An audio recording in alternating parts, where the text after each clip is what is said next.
ಸ್ನೇಹ ಮಾಡೋದು ತುಂಬ ಸುಲಭ, ಆದ್ರೆ ನಿಜವಾದ ಸ್ನೇಹ ಕಾಪಾಡ್ಕೊಳ್ಳೋದು ಎಷ್ಟು ಕಷ್ಟ ಅಂತ ನಿಮ್ಗೆ ಗೊತ್ತಾ? ಇಂದಿನ ವಿಡಿಯೋದಾಗ ಒಂದು ಅದ್ಭುತ ಶ್ಲೋಕದ ಮೂಲಕ ನಿಜವಾದ ಸ್ನೇಹದ ಅರ್ಥ ಏನಂತ ತಿಳ್ಕೊಳ್ಳೋಣ ಬನ್ನಿ. ಸರ್ವತಾ ಸುಕರಂ ಮಿತ್ರಂ ದುಷ್ಕರಂ ಪರಿಪಾಲನಂ ಅನಿತ್ಯ ಸ್ವಾತು ಚಿತ್ತಾನಾಂ ಮತಿರಲ್ಪೆ ವಿದ್ಯತೆ. ಇದರ ಅರ್ಥ ಏನಪ್ಪ ಅಂತಂದ್ರೆ, ಎಚ್ಚರಿಕೆಯಿಂದ ಮಾಡಿದ ಸ್ನೇಹ ಸುಲಭವಾದರೂ ಅದನ್ನು ಉಳಿಸಿಕೊಳ್ಳುವುದು ಕಷ್ಟ.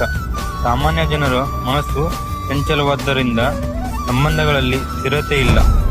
ಆದರೆ ಜ್ಞಾನಿಗಳು ಮಾತ್ರ ತಮ್ಮ ಬುದ್ಧಿಯ ಸ್ಥಿರತೆಯಿಂದ ನಿಜವಾದ ಸ್ನೇಹ ಮತ್ತು ಶಾಂತಿಯುತ ಜೀವನ ನಡೆಸುತ್ತಾರೆ. ಇದು ಮನುಷ್ಯನ ಸಾಮಾಜಿಕ ಜೀವನದಲ್ಲಿ ವಿವೇಕ, ಸಹನೆ ಮತ್ತು ನಿಷ್ಠೆಯ ಅಗತ್ಯವನ್ನು ತೋರಿಸುತ್ತದೆ.